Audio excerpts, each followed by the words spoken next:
ఇచ్చే బాధ్యత నాది. నాకు వయసు ఉంది, ఓపిక ఉంది. ఎవడన్నా అటు ఇటు చేస్తే తోక గత్తిరిచ్చే కత్తెర నా జేబులోనే ఉంది బిడ్డ.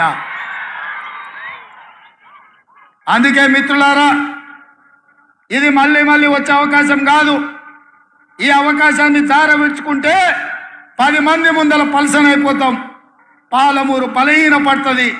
పాలమూరు మళ్ళీ ఎడారిగా మారుతుంది.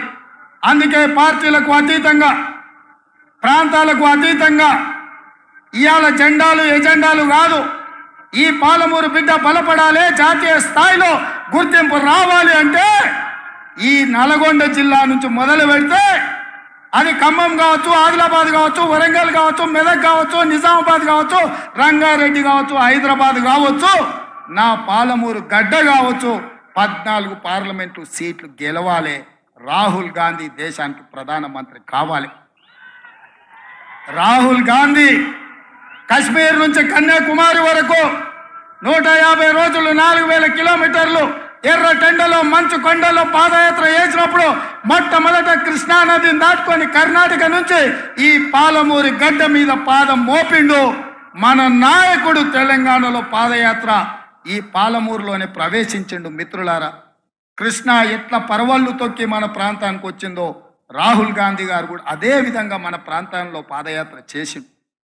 మరి మీ బిడ్డని ఇవాళ ముఖ్యమంత్రిని చేస్తే మనం రుణం తీర్చుకునే బాధ్యత లేదా అని నేను అడుగుతున్నా. అందుకే మిత్రులారా, వస్తారు, ఒకల మాటలు చెప్తారు, నువ్వు నాకు తెలుసా అంటారు, ముందంతా మనం ఒకటే పార్టీలో ఉన్నామంటారు, అన్ని కాకి కథలు అన్నీ చెప్తారు, నక్క వినయాలు ప్రదర్శిస్తారు. వాళ్ళ పేర్లు నేను చెప్పాల్సిన పని లేదు.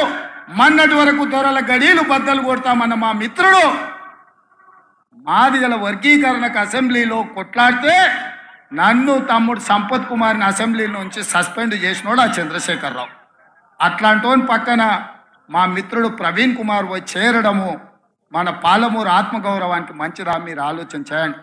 అందుకే మా పెద్దలు దామన్నను ఏబిసిడి వర్గీకరణ మీద ఢిల్లీకి వెళ్ళు, సుప్రీంకోర్టులో మాట్లాడు, పెద్ద పెద్ద ఉద్దండుల్ని న్యాయవాదులను పెట్టు, వర్గీకరణ చేసే బాధ్యత మనది. కేడి మోడీ ఇద్దరు మా మాదిగ బిడ్డల్ని మోసం చేసిండ్రు, మనం న్యాయం చేద్దామని దామోదర రాజనరసింహ గారిని ఎమ్మెల్యేలు అందరిని తీసుకొని పోని ఢిల్లీకి నేను రిక్వెస్ట్ చేస్తే దామన్న పోయి నించున్నాడు. అందుకే మిత్రులారా, ఇవాళ ఒక్కొక్క సమస్యను ఒక్కొక్క చిక్కుముడిని విప్పుకుంటా మీ ఆశీర్వాదంతో ముందుకెళ్తున్నా. అందుకే ఇవాళ రాబోయే పార్లమెంట్ ఎన్నికల్లో నాగర్ కర్నూలు, మహబూబ్నగర్ పార్లమెంట్లలో కాంగ్రెస్ పార్టీ అభ్యర్థులను గెలిపించడానికి ఈ గడ్డ మీద ఉంటే జనజాతర మొదలు పెట్టినాం. ఆశీర్వదించండి, మీ దగ్గరకు వచ్చినాం. ఎన్నికల ప్రచారాన్ని ఇక్కడి నుంచే మొదలు పెట్టినాం. 14 సీట్లు గెలిచే వరకు మనం ఆగేది లేదు, విశ్రమించేది లేదు. ఆ కొనన నేను అడిగిన ముందాడ లైట్లు ఎందుకే లేదా వంశీ అని, ఏమన్నా కొంతమంది భయపెట్టారు, అన్ని లైట్లు అయితే మంది రాకపోతే ఎట్లా అని.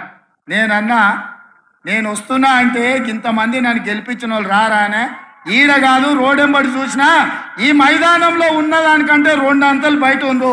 కేసీఆర్ మీటింగ్లో మన దగ్గర పల్లి బఠానీలు అమ్ముకునేటోళ్ళు అంతా కూడా లేరు. మన నల్గొండల మీటింగ్ వచ్చే కేసీఆర్ మీటింగ్లో.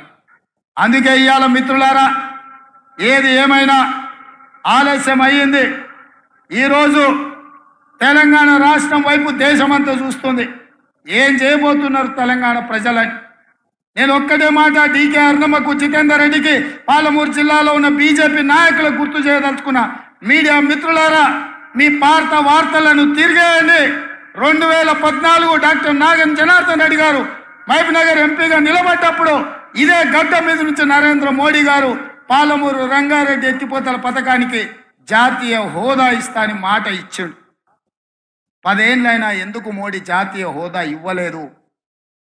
పాలమూరు ప్రజలకు ఇచ్చిన మాట నిలబెట్టుకొని మోసం చేసిన మోడీకి ఆయన తరఫున ఓట్లు అడగడానికి వీళ్ళకి అర్హత ఉందా అని నేను అడుగుతున్నా.